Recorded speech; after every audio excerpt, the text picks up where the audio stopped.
prihvatio je narod Balkana.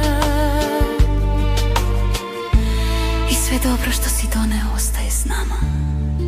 Hvala ti, Halide,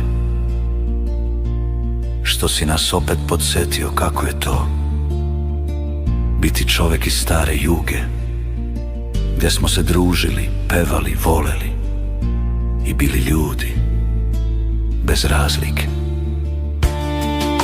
Pa makar to trajalo samo dok slušamo tvoje pesme, da se volimo i poštujemo, da ne gledamo na veru ni naciju,